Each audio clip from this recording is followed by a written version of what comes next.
constant activity.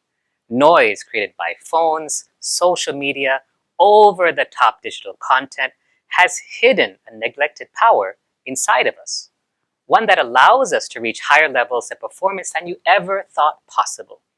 This hidden superpower is the silent mind. I'm Dr. Srikanth Solan, cardiologist turned startup entrepreneur, and I've been practicing the art of meditation every day for more than 3 decades. And in this conversation, I'd like to share with you simple steps that you can use to achieve the silent mind today, not tomorrow. Now, what is this silent mind? It means an awareness that's free of extraneous thoughts, and in its more advanced stage, it's a state that is free from even the impulse of thought. Now, let's contrast this with the everyday mind, what most people experience routinely. Look back at your day today. Let's say when you were brushing your teeth, what were you thinking about? When you were, when you're eating breakfast, going to work.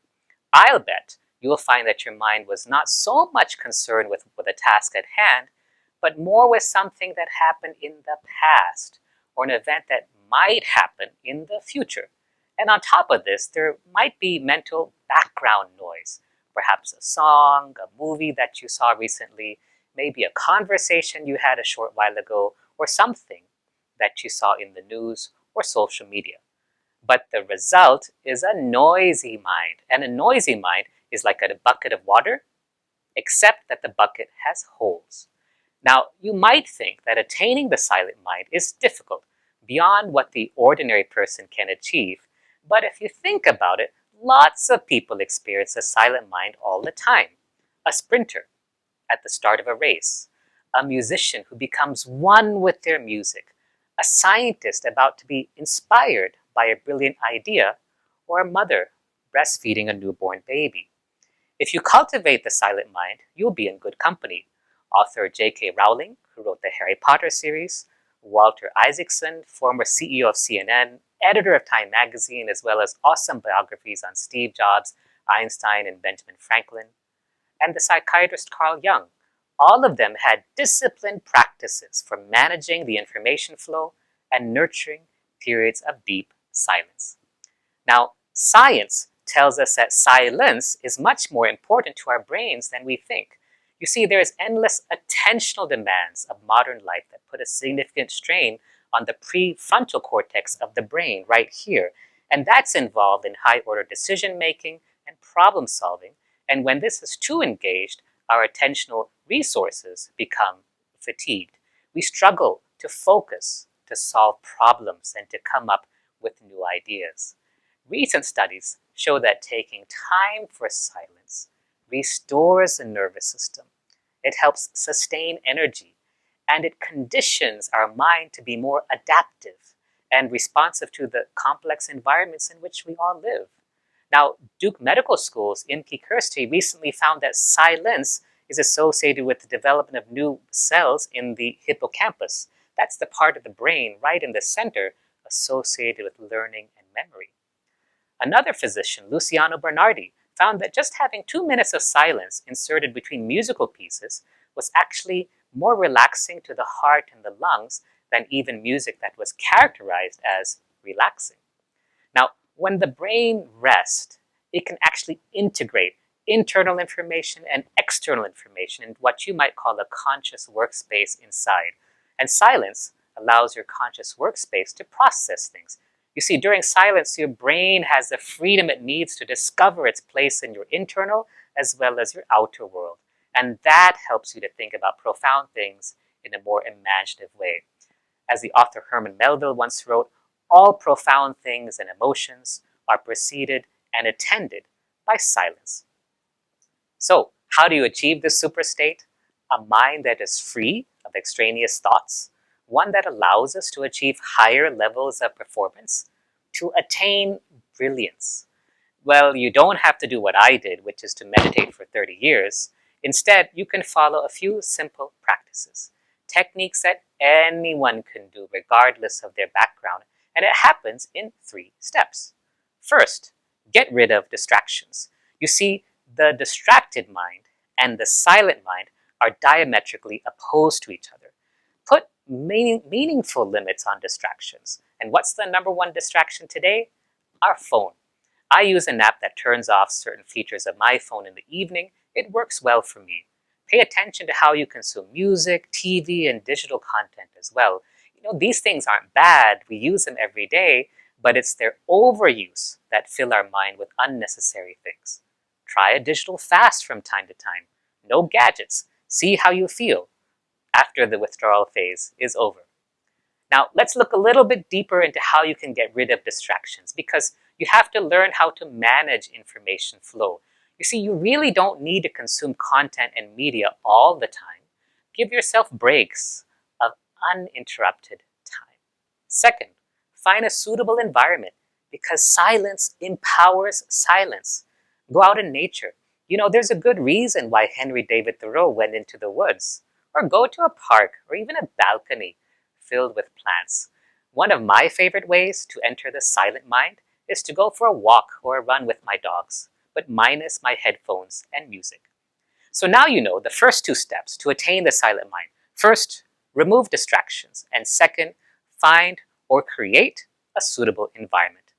The third step is to generate silence. And I'm going to teach you 2 simple techniques to do this. Each one takes less than 30 seconds. Now, a simple disclaimer, these exercises are not suitable for individuals with serious psychiatric disorders. Please don't do them when you're driving, but they're safe and easy for everyone else. Okay, the first one is my favorite, and it's called the thumb meditation.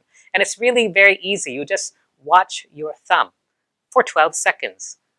And you really don't have to think anything, and you don't have to really do much. You're just going to watch your thumb. You don't have to chant. You don't have to repeat anything. You don't need to think, oh, I need to cut my nails. Just watch your thumb. And eventually, after a few trials, your mind will go into silence. Let's do this right now, okay? Just get out your thumb. Keep it at a comfortable distance in front of you, just like me. And I'll keep time for you, just 12 seconds. And just watch and begin.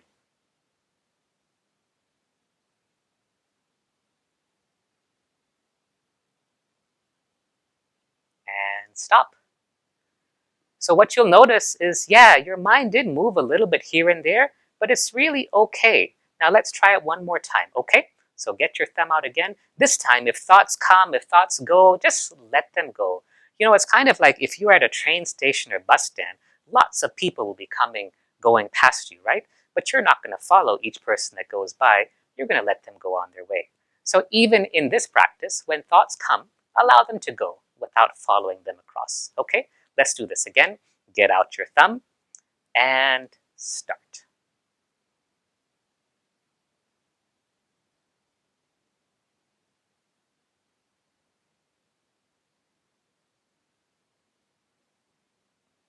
And stop. That's it. 12 seconds is all you need. If you do this for longer periods, the better it is. It's kind of like, when you exercise in the morning, you feel good for pretty much the rest of the day. It's kind of like this. You do this thumb meditation, and although you're only doing it for a short while, the benefits last for a long time. The longer you do the thumb meditation, the greater the benefits. If you do it for about 2.5 minutes, it actually becomes proper meditation. It's okay to blink and that kind of stuff. Just observe. And what you'll notice is when you get into that silence, you just go, Now, in yoga, the thumb meditation is called trataka, concentrated gazing. And that's really fine. I've taught this to nursing students and others. And what happens is when you practice the thumb meditation, these students, they get laser-like concentration. And their ability to perform on exams has exceeded. My students, who when I taught them this, were always the state toppers in their medical colleges. The thumb meditation is good when you're sitting or standing, but yeah, please don't do this when you're driving. Okay, now that's great when you're not doing anything, but how do you enter the silent mind when you're doing an activity, when you're doing a task? It's really simple. I'm going to share with you a very easy way to do this. All you have to do is to do each activity as if you're doing it for the very first time and with great joy. In fact, you can even do this now as you listen to this talk. Just pause for a minute and just imagine you are listening to this talk for the first time, but imagine that you're listening to any talk for the first time and you're so happy. Not just happy, but you're going into bliss. See, happiness is when you fill your stomach. Bliss is something that comes from a higher part of yourselves. So just go into great joy as you're doing every task. You could be opening a door, you could be brushing your teeth, you could be going for a walk, interacting with your friends, doing your work, whatever it is. Imagine as if you're doing it for the first time, so you're really intent on how you do it, and you're doing it with great joy. And when you do this, you will find that your mind becomes quiet. And the more you get used to this, the happier you'll get, and you'll go into that silent mind. And once you get that silent mind, you'll go, and it's wonderful. Now, of course, if someone is abusing you or treating you badly, don't do this. Don't overdo this technique, but it really works. And that's it. Okay, now how do you make the silent mind work for you? I would suggest you schedule it. Take short silent breaks during the day, whatever works for you. I like to do thumb meditation with the leaves of some of the beautiful trees that are just outside my office window. If you have back-to-back meetings or classes, take a silence break for a minute or two. Don't look at your phone. You don't need the silent mind 24/7, but you do need it at different points during the day. And if you're serious about living the best life possible, then you need to build silence, especially the silent mind, into your life.